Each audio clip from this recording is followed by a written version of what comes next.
அன்புள்ள தோழர்களே, உங்களுக்கு வீடியோ பார்த்து பிடிச்சிருந்துன்னா உங்க ஃப்ரெண்ட்ஸ் எல்லாத்துக்கும் ஷேர் பண்ணுங்க.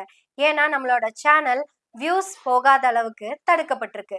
அதனாலதான் பொருளாதார ரீதியாக பெரும் தடையோட இருக்கிறோம். இப்போ நீங்க கொடுத்துக்கிட்டு இருக்கிற இந்த தொகை எங்களுக்கு சேனல் நடத்த ரொம்பவே சப்போர்ட்டிவா இருக்கு. நீங்க ஒரு மாதத்துக்கு 100 ரூபாய் தொடர்ந்து மாதம் மாதம் அனுப்புங்க. உங்க சப்போர்ட்னால தான் நம்ம எனவே பேசுவோம் தொடர்ந்து நடக்கும். உதவி கொண்டிருக்கும் தோழர்களுக்கும் உதவ போகும் தோழர்களுக்கும் மிகப்பெரிய நன்றி. எப்பேற்பட்ட தமிழ்நாடு தெரியுமா? எப்பேற்பட்ட தமிழ்நாடு. സരി അതിക്കിപ്പോ എന്നാச்சு அப்படின்னு കേക്കുறீங்களா? ഇതോ சொல்றேன். ഞാൻ എന്ത് പറഞ്ഞാലും നിങ്ങൾ വിശ്വസിക്കില്ല. നിങ്ങൾ തന്നെ കേൾക്കൂ. എന്നാൽ പോലും ഞാൻ പറയുന്നു, ഞാൻ CM ആയി സത്യപ്രതിജ്ഞ ചെയ്യുന്ന ദിവസം സാരി എടുത്ത്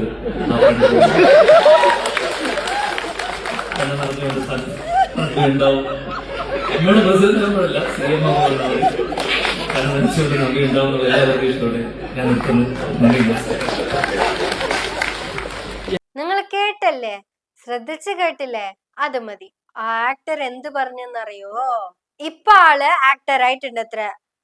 വരുന്ന 2031 അല്ലെങ്കിൽ വേറെ എപ്പോഴെങ്കിലോ CM ആകാനുള്ള சான்ஸ் ഉണ്ടത്ര. கேரளத்தின் CM ஆகிய ഞാൻ அப்படின்னு அவர் சொல்றப்ப, அப்படி அவர் CM ஆகும்போது நவ்யா நாயர் சேலை கட்டிட்டு வந்து பாஸ் என்கிற பாஸ்கரன் படத்துல வர ஆர்யா மாதிரி அப்படி பண்ணுமாமா. உடனே நவ்யா நாயர்ல இருந்து எல்லாருமே விழுந்து விழுந்து சிரிக்கிறாங்க. ஏங்க யோசிச்சு பாருங்களேன், கேரளால ஒருத்தவங்க ஒரு ஸ்டேஜ்ல நின்னுட்டு நான் வந்து ஆக்டரா இருக்கேன், நான் வந்து CM ஆவேன், நான் CM ஆகும்போது நவ்யா நாயர் வந்து இப்படி பண்ணணும் அப்படின்னு சொல்லும்போது எதுக்கு நீங்க சிரிக்கிறீங்க? ஏன் சிரிக்கிறீங்கன்னு தெரியலையே. நவ்யா நாயர் சேலை கட்டிட்டு வர்றதுக்கும் இத்தனை பேர் இங்க நின்று சிரிக்கிறதுக்கும் என்ன சம்பந்தம் இருக்கு? நான் ஃபர்ஸ்ட் சொன்னேன்ல, எப்படி இருந்த தமிழ்நாடு, அதுதாங்க தமிழ்நாட்டுடைய இப்பத்த நிலைமை. இதே தமிழ்நாட்டுல கேரளா காங்கிரஸ் அங்க இருந்து கால் பண்றாங்க, இங்க வைக்கம் அப்படிங்கிற ஊர்ல இருக்க தெருவுல நடக்க முடியலைங்க, தாழ்த்தப்பட்ட மக்களை நடக்க விட மாட்டேங்கிறாங்க, சோ போராடுறதுக்கு பெரியார் வரணும் அப்படிங்கிறாங்க. பெரியார் இங்க வரணும், இங்க வந்து போராடணும்னு கூப்பிட்டாங்க. நம்ம பெரியாரும் அங்க போய் வைக்கம் வீரராக வென்றெடுத்து வந்தார். தமிழ்நாட்டுல எவ்வளவு தீவிரமா சாதி ஒழிப்புக்காக அவங்க எல்லாம் போராடிக்கிட்டு இருக்காங்க, அவங்க எல்லாம் கேரளாவுக்கும் வரணும் அப்படின்னு தான் அங்க இருந்த காங்கிரஸ் நம்ம பெரியார கூப்பிடுறாங்க. காங்கிரஸ் கூப்பிடல, தப்பா சொல்லிட்டேன், அங்க இருக்கிற மக்கள் கூப்பிட்டு இருக்கிறாங்க. அப்போ தமிழ்நாடு மிகப்பெரிய எக்ஸாம்பிளா பக்கத்துல இருக்க நம்ம கேரளா மாநிலத்துக்கு இருந்திருக்கு. இப்ப அந்த ஹீரோ தானே, இப்ப அந்த ஹீரோ நான் CM ஆக போறேன், நான் CM ஆகும் போது நவ்யா நாயர் சேலை கட்டிட்டு வந்து அங்க முன்னாடி உட்காரணும் அப்படின்னு சொல்றது சரியா? இதுல தமிழ்நாட்டை பார்த்துதான் காப்பி அடிச்சாங்கன்னெல்லாம் நம்ம பெருமையா சொல்ல முடியாது. ஆனா அதுதான் அங்க உண்மையா இருக்கு. அப்படி சேலை கட்டிட்டு வந்து உட்காரணும்னு சொன்னார்லங்க, அவரு நவ்யா நாயரோட வீட்டுக்காரர் இல்லைன்னு நினைக்கிறேன். அதனாலதான் விழுந்து விழுந்து சிரிச்சாங்களா இல்ல வேற எங்கேயாவது லிங்க் பண்ணி சிரிச்சாங்களா அப்படிங்கறது நமக்கு தெரியல, என்னால சொல்லவும் முடியல. எப்படி இருந்த தமிழ்நாடுங்க, எப்படி இருந்த தமிழ்நாடு. இப்போ சமீபத்துல கர்நாடகால எங்களுக்கு இருமொழி போதும் அப்படின்னு முடிவெடுத்திருக்கிறாங்க. ஹிந்தி கம்பல்சரி கிடையாது அப்படின்னு ஹிந்தி எழுத்துக்கள் எல்லாம் அழிக்க ஆரம்பிச்சுட்டாங்க. நம்ம எப்பவோ பண்ண ஹிந்தி எதிர்ப்பு போராட்டத்தை இப்ப அவங்க ஆரம்பிச்சிருக்காங்க. தமிழ்நாட்டை இப்பதான் ஃபாலோ பண்ண ஆரம்பிச்சிருக்காங்க கர்நாடகாக்காரங்க. அப்போ தமிழ்நாடு எவ்வளவு அட்வான்ஸா இந்த ட்ரெண்ட செட் பண்ணிருக்குன்னு பாருங்க. ஆனா அந்த தமிழ்நாட்டுக்கு வந்த நிலைமைய பாத்தீங்களா? கேரளால நவ்யா நாயர் சேலை கட்டிட்டு வரணுமாமா. ஏன் நவ்யா நாயர் இதுவரை சேலை கட்டினது இல்லையா? நவ்யா நாயர் சேலை கட்டிட்டு திருச்சூர் பூரத்துக்கு போகட்டும், கோவில் ஃபங்க்ஷனுக்கு போகட்டும், குருவாயூர் கோயிலுக்கு போகட்டும், அட கேரளா திருவனந்தபுரத்துல பெண்களுக்காகவே ஸ்பெஷலா ஒரு ஃபங்க்ஷன் ஒன்று இருக்குல்லுங்க, பொங்கலாம் நினைக்கிறேன், அதுக்கு கூட போகட்டும். இப்படியெல்லாம் நவ்யா நாயர் போகட்டும் சொல்லியிருந்தா பரவாயில்ல. இந்த நடிகரு கட்சி ஆரம்பிச்சு ஜெயிச்சு CM வராமா. அப்புறம் என்னங்க ஆக்டர், நீங்க கேன்வாஸ்கெல்லாம் போவீங்களா இல்ல எங்கால் மாதிரியே கோட்டயத்துல மீட்டிங்க போட்டு 41 பேத்த கொன்னு அந்த பழிய ஆளுங்கட்சி மேல போட்டு எல்லா பழியும் என் மேல போடுறீங்க, எல்லா பழியும் என் மேல போடுறீங்கன்னு கேரளா முழுக்க போய் எல்லா பழியும் எந்த மேல சுமத்தல, எல்லா பழியும் எந்த மேல சுமத்தலன்னு சொல்லுவீங்களா?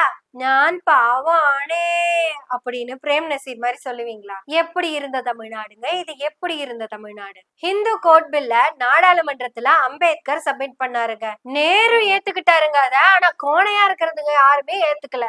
தட் மீன்ஸ் இந்த கிராஸா இறங்குமே, கிராஸா அவங்க எல்லாம் ஏத்துக்கல. அம்பேத்கர் தன்னுடைய பதவியவே ராஜினாமா பண்ணிட்டு வந்தாரு. அன்னைக்கு அம்பேத்கர் பேசுறாரு, இன்னைக்கு நான் கொண்டு வந்த மசோதா பாஸ் ஆகல. A day will come, a leader will emerge. அன்னைக்கு இந்த மசோதா சட்டமாகும். எப்பேற்பட்ட தமிழ்நாடுங்க, எப்பேற்பட்ட தமிழ்நாடு. முத்தமிழறிஞர் டாக்டர் கலைஞர் அம்பேத்கர் சொன்ன தலைவர். பெண்களுக்கு சொத்தில் சம உரிமை உண்டு. இந்தியாவே இதுக்கு எதிரா பேசிக்கிட்டு இருக்கும் போது தமிழ்நாடு மட்டும்தான் தனி மாநிலமா இருந்து இந்திய நாட்டுக்கான சட்டத்தை ஒரு மாநிலம் ஏற்றி வச்சுச்சு. ஆனா பாருங்க, இன்னைக்கு நவ்யா நாயரை சேலை கட்டிட்டு வர சொல்லுங்க அப்படின்னு தமிழ்நாட்டை கிண்டல் பண்ணி சிரிக்கிறாங்க. ഞാൻ മലയാളിയാണ്, പക്ഷെ ഇവര് ചെയ്തതില് எனக்கு பயங்கர தேசியம் உண்டு. சொன்னா நம்ப மாட்டீங்க, நான் மலையாளியாவே இருந்தாலும் தமிழ்நாட்டுல பிறக்காம போயிட்டோமே அப்படின்னு நிறைய வருத்தப்பட்டிருக்கேன். இருந்தாலும் தமிழ்நாட்டுலதான் நான் இருக்கேன், தமிழ் தான் படிச்சிருக்கேன், நான் தமிழச்சி தாண்டா அப்படின்னு நான் சொல்லிட்டு பெருமையா சொல்லிட்டு இருந்திருக்கேன். ஆட மலையாளி அப்படின்னு சொல்லிக்கிற எனக்கும் சம்மந்தம் இல்ல, நான் தமிழச்சின்னு பெருமைப்பட்டுக்கிறதுலயும் எனக்கு எந்த சம்மந்தமும் இல்ல. ஏன் தமிழரா பிறந்தும் உங்களுக்கும் அதுக்குமே எந்த சம்மந்தமும் இல்ல. அது ஏதோ முன்னோர்கள் காட்டிய வழின்னு நினைச்சு போய்கிட்டு இருக்கோம். யாதும் ஊரே யாவரும் கேளீர், பிச்சை புகினும் கற்கை நன்றே, தீதும் நன்றும் பிறர் தரவாரா, மாந்தர்தம் உள்ளத்தனையது உயர்வு. யோசிச்சு பாருங்க, இவ்வளவு சிறப்பு மிக்க மொழி பேசுறதுல நமக்கு எவ்வளவு பெருமை இருக்கணும். ஏதோ அதுல பிறந்ததுனால அந்த மொழியை பேசிக்கிட்டு இருக்கோம்னு நினைச்சிட்டு தான் நம்ம இருந்துட்டு இருக்கோம். ஆனா இப்ப நடக்கிறதெல்லாம் பார்த்தா அது அப்படியே ரிஃப்ளெக்ட் பண்ற மாதிரி இருக்குதுங்க. அதுக்காக தான் நம்மள நாரடிக்கிறோங்கிற பேர்ல நவ்யா நாயரை சேலை கட்டிட்டு வர சொல்றாங்க. நவ்யா நாயர் உட்பட அந்த அரங்கமே சிரிச்சது இல்லைங்க. கைதட்டி கைதட்டி சிரிச்ச அந்த அரங்கத்தை பார்க்கும்போது நமக்கு கைகுட்டி சிரிச்ச மாதிரி இருந்திருக்கும். தமிழ்நாடு, இந்த தமிழ்நாடு இந்தியாவுக்கு பல இடங்கள்ல முன்மாதிரியாவே நின்றுக்குங்க. முதல் பெண் மருத்துவர் தமிழ்நாட்டுல இருந்துதான் இருந்திருக்காங்க. தேவதாசி முறையை ஒழித்தது தமிழ்நாடு தான். பெண்களுக்கு சொத்தில் சம உரிமை, பெண்களுக்கு ஓட்டுரிமை, இது தமிழ்நாட்டுலதான் முதல் முறை. பெண்கள் கல்வியில தமிழ்நாடு தான் இந்தியாவுக்கே முன்மாதிரியா இருக்கு. இப்படி பெண்களை வச்சே இவ்வளவு முன்மாதிரிய தமிழ்நாடு இந்தியாவுக்கு காட்டிட்டு இருக்கும் போதுதான் அவ்வளவு ஏங்க பெண் காவல்துறை அதிகாரியா தமிழ்நாட்டுலதான் வந்திருக்காங்க.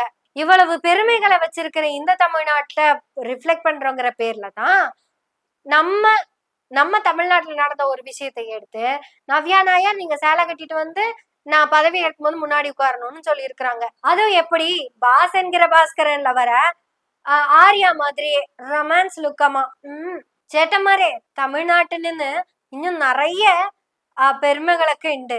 ഏതോ ഒരു ചെറിയ തെറ്റ് പറ്റിന്ന് വെച്ച് ഇങ്ങനെ കളിയാക്കേണ്ട ആവശ്യമില്ല. അത് CM ആയിട്ട് പദവിയേറ്റതുകൊണ്ട് അവന്റെ പേഴ്സണൽ ആണ്. ഇതിനെ പറ്റി വലുതായിട്ട് സംസാരിക്കാൻ നിൽക്കണ്ട, എനിക്കേ കുറച്ച് സങ്കടമായിട്ടുണ്ട്. இருந்தாலும் இப்படியே இருக்காது, தமிழ்நாடு மீண்டும் வரும் முத்துவேல் கருணாநிதி ஸ்டாலின் அவர்களுடைய தலைமையில. நவ்யா நாயர் அன்னைக்கு நீங்க சேலை கட்டிட்டு வாங்க தமிழ்நாட்டுக்கு. தமிழர்கள் அப்படி பேசக்கூடாதுல்ல. உங்களுக்கு பிடிச்ச உடையில வாங்க. அன்னைக்கு நீங்க மட்டும் இல்ல, எல்லாரும் வாங்க. அன்னைக்கு மீண்டும் தமிழ்நாடு இன்னொரு எக்ஸாம்பிள செட் பண்ணும். மீண்டும் தமிழ்நாடு இந்தியாவுக்கு முன்மாதிரியா மாறும். ஆனா அது வரைக்கும் இந்த கரும்புள்ளிய நம்ம தொடக்கூட முடியாதுல்ல. வழியே இல்லைன்னா கூட இன்னொரு தடவை அந்த காமெடி கேட்டுருவோம். എന്നാ പോലും ഞാൻ പറയുന്നു, ഞാൻ CM ആയി സത്യപ്രതിജ്ഞ കഴിഞ്ഞ ദിവസം സാരി എടുത്ത്